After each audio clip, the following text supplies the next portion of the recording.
Switch আছে সুইচটো hello' দিছোঁ কোনো ধৰণৰ কাৰেণ্ট টানা নাই এতিয়া যি প্ৰব্লেম আছে কেটলিটোৰ ভিতৰতে দেৰি নকৰাকৈ ধুমাধুম এয়া খুলি দিলোঁ নমস্কাৰ বন্ধুসকল আজি মোৰ ওচৰত এটা আহিছে ৰিপেয়াৰিঙৰ কাৰণে Vivo T3X 5G ফোন এটা আৰু দেখিব পাইছে মোবাইলটো একেবাৰে ডেমেজ হৈ গৈছে কিবা এটা এক্সিডেণ্ট হৈছিল মোবাইলটোৰ লগত আৰু দেখিব পাইছে কেনেকুৱা বেন হৈ গৈছে আৰু যথেষ্টখিনি ডেমেজ হৈ গৈছে তে আহক দেৰি নকৰা কৰি ইয়াক কেনেকৈ ধুমাধুম ৰিপেয়াৰিং কৰিব পৰা যায় তে বন্ধুসকল প্ৰথমতে যি ঢাকনি কিখন আছে পিছফালে যিখন বেক ঢাকনি আছে এখন খুলিব লাগিব তে এখন খুলি দিলোঁ আৰু খোলাৰ পিছত দেখিব পাইছে নট চিল হৈয়ে আছে যথেষ্ট নতুন মোবাইল হয় কিন্তু মোবাইলটোৰ লগত এটা এক্সিডেণ্ট হ'ল সেইকাৰণে এই গতি হ'ল তে যেই নহওক এতিয়া টেষ্টিং কৰি পেলাই চাম যদি মাদাৰবোৰ্ডখন ভালে আছে তেতিয়াহ'লে ৰিপেয়াৰিং ছাকচেছফুল হ'ব আৰু যদি মাদাৰবোৰ্ডখন বেয়া তেতিয়াহ'লে নহ'ব তে বন্ধুসকল ডিছপ্লেখনৰ অৱস্থা নাই দেখিব পাইছে ইয়াত নতুন ডিছপ্লে এখন লগাব লাগিব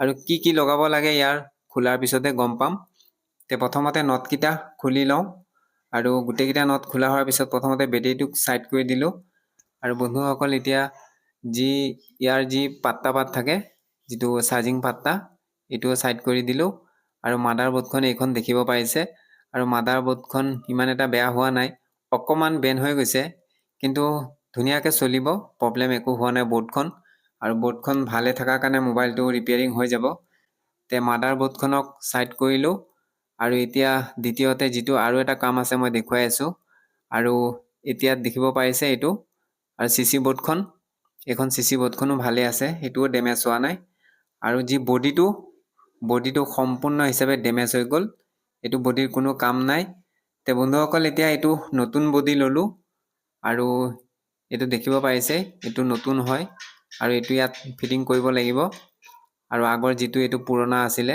এইটো দেখিব পাৰিছে ভাঙি গ'ল মাজত আৰু ডেমেজ ইয়াৰ কোনো কাম নাই তে বন্ধুসকল আৰু ছুইচখিনিও ছিঙি গ'ল যিখিনি আমাৰ ছুইচ থাকে তিনিটা ছুইচ থাকে ভলিউম মাইনাছ প্লাছ আৰু পাৱাৰ ছুইচ তে প্ৰথমতে যিটো থাকে ভলিউমখিনি মোৰ তাত নাই ছুইচকেইটাক ৰিপেয়াৰিং কৰি দিম আৰু ইয়াত ক্লিপকেইটা খোলা এটাই কাৰণ জাম্পাৰ মাৰিম নহ'লে ক্লিপকেইটা দীঘল হৈ থাকিলে বডিত টাচ হৈ থাকিলে আকৌ উল্টা পুল্টা কাম কৰি থাকিব তে বন্ধুসকল তিনিটাৰ ৱাৰে মই জাম্পাৰ মাৰি দিছোঁ এডাল হৈছে ভলিউম প্লাছ আৰু এডাল মাইনাছ আৰু এটা পাৱাৰ ছুইচ আৰু গ্ৰাউণ্ডটো যিটো মাইনাছ সেইটো বডিৰ পৰা শেষত ল'ব পৰা যাব তে বন্ধুসকল আৰু ইয়াত দুটা বস্তু আছে উলিয়াব লাগিব স্পীকাৰটো যি পুৰণা বডিটোত যি স্পীকাৰটো আছে স্পীকাৰটো উলিয়াব লাগিব আৰু স্পীকাৰটো লাহেকৈ উলিয়াই ল'ব লাগিব তে উলিয়ালোঁ আৰু এটা বস্তু আছে মটৰ তে আপোনালোকে ভাবিব পাৰে মটৰনো মোবাইলত থাকেনে মটৰটো থাকে কেতিয়া মোবাইলটো চাইলেণ্ট যেতিয়া কৰা হয় তেতিয়া মোবাইলটোক যি ভাইব্ৰেশ্যন দি কঁপাই দিয়ে এইটো মটৰটো দেখিব পাইছে দেখাত সৰু কিন্তু মটৰটোৰ শক্তি বহুত আছে গোটেই মোবাইলটোক একেবাৰে হিলাই দিব পৰা শক্তি আছে তে বন্ধুসকল মটৰটো ভাল নে বেয়া আহকচোন টেষ্টিং কৰোঁ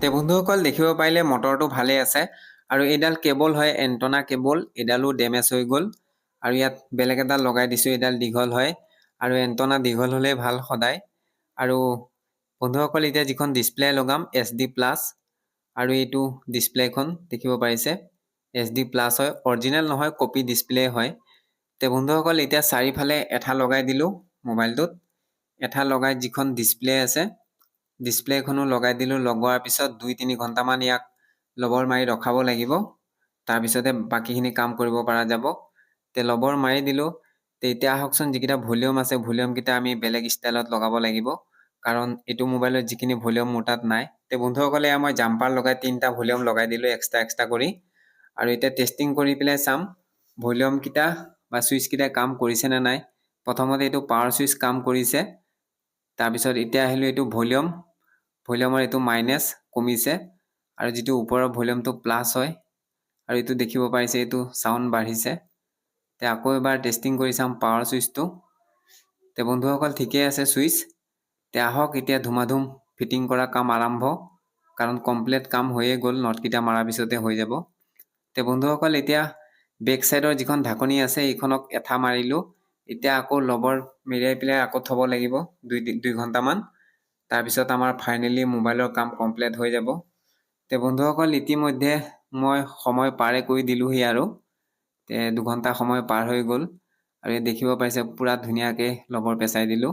তেতিয়া খুলিব লাগিব। তে খুলিলোঁ, খোলাৰ পিছত এয়া মোবাইল ফিনিচিং হৈ গ'ল। দেখিব পাইছে ফিনিচিং হৈ গ'ল। আৰু আগতে যেনেকুৱা আছিলে দেখিব পাৰিছে, আৰু এতিয়া কেনেকুৱা হৈ গ'ল। তে বন্ধুসকল, আগতে কেনেকুৱা আছিলে এইটো চাই লওক। আগতে আছিলে এই অৱস্থাৰ, দেখিব পাইছে কিমান বেন হৈ গৈছিলে আৰু গোটেইখিনি ডেমেজ হৈ গৈছে মাডাৰ বৰ্ডখন আৰু চিচি বৰ্ডখনৰ বাহিৰে। যিকেইটা বেয়া আছিলে এইকেইটা গোটেইকেইটাক লগালোঁ। তে বন্ধুসকল, আহক এতিয়া মোবাইলটো যি টেষ্টিঙৰ কাম আৰম্ভ কৰোঁ। আৰু ইয়াৰ প্ৰথমতে চাৰিওফালে দেখুৱাই লৈছোঁ মই, দেখিব পাৰিছে কিমান ধুনীয়া হৈ গ'ল। আৰু এতিয়া চাৰ্জিংটো লগাই পেলাই টেষ্টিং কৰোঁ। চাৰ্জিং লগাই দিছোঁ, চাৰ্জ হৈ আছে, 33% চাৰ্জ আছে। তে বন্ধুসকল, এতিয়া প্ৰথমতে টেষ্ট কৰিব লাগিব, ইমাৰ্জেঞ্চিতে টেষ্ট কৰিব লাগিব, কাৰণ যিটো হয়তো পাছক'ড কাষ্টমাৰেহে জানে, মই নাজানো। তে দেখিব পাৰিছে ধুনীয়া কাম কৰিছে। তে আহক এতিয়া যি ইয়াৰ ডিছপ্লে এখন ছেফ থাকিবৰ কাৰণে টেম্পাৰ গ্লাছখন লগাই দিওঁ। তে এইখন হৈছে টেম্পাৰ গ্লাছখন লগোৱাৰ আগতে অলপ ডিছপ্লেখনত চাফা কৰি লওঁ, 530 মাৰি দিছোঁ। তে এতিয়া আহক ধুমাধুম যিখন টেম্পাৰ আছে, 11D টেম্পাৰ, এইখন ইয়াৰ ওপৰত দি দিলোঁ। এতিয়া ছেফ থাকিব আৰু পৰিলে অকণমান বচাব। তে বন্ধুসকল, এয়া টেম্পাৰৰ কাম কমপ্লিট হৈ গ'ল। আৰু এবাৰ টেষ্টিং কৰি দেখুৱাই আছোঁ। তাৰপিছত যিটো গতিকে মোৰ ওচৰত কাষ্টমাৰজন ৰখিয়ে আছে, ইউটিউবটো তেওঁৰ পৰা লগটো খুলি ইউটিউব চলাই পেলাই তেওঁক দি দিয়া হ'ব ডেলিভাৰী।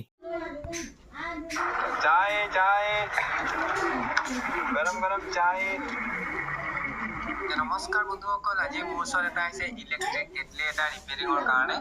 আৰু কাষ্টমাৰে কোৱা মতে লাইনত দিলে কোনো ধৰণৰ পানীও গৰম নহয়, কামো নকৰে। এতিয়া প্ৰথমতে আহকচোন যিটো মেইন কাৰেণ্ট আহে চকেটটো টেষ্টিং কৰি চাওঁ। ইয়াত দেখিব পাইছে ধুনীয়াকৈ লাইন আহি আছে। এতিয়া আমাৰ যিটো প্ৰব্লেম আছে কেটলিটোৰ ভিতৰত, এতিয়া প্ৰথমতে কেটলিটো বহাই পেলাই চাওঁ। ইয়াত বহাই দিলোঁ আৰু বহাই পেলাই যিটো চুইচ আছে চুইচটো দিলোঁ। কোনো ধৰণৰ কাৰেণ্ট টানা নাই। এতিয়া যি প্ৰব্লেম আছে কেটলিটোৰ ভিতৰতে, দেৰি নকৰাকৈ তে বন্ধুসকল, দেখিব পাৰিলে মোৰ ওচৰত যিটো মোবাইল আহিছিলে ৰিপেয়াৰিঙৰ কাৰণে, Vivo T3X 5G ফোন। আৰু যদি মাডাৰ বৰ্ডখন ভালে থাকে তেতিয়াহ'লে যিকোনো ফোন ৰিপেয়াৰিং কৰিব পৰা যায়। আৰু মাডাৰ বৰ্ডখন যদি ডেমেজ হৈ যায় তেতিয়াহ'লে কোনো কাৰণত উপায় নাই। তে বন্ধুসকল, এইটো মোবাইল যথেষ্টখিনি ডেমেজ হৈছে, কিন্তু মাডাৰ বৰ্ডখন ডেমেজ হোৱা নাই, যাৰ কাৰণে ৰিপেয়াৰিং কৰি পেলাই কাষ্টমাৰক দিলোঁ। তে এয়াই আছিলে আজি ভিভ' মোবাইলৰ ৰিপেয়াৰিং, ডেমেজ ৰিপেয়াৰিং। তে আজিলৈ এৰিলোঁ, ধন্যবাদ।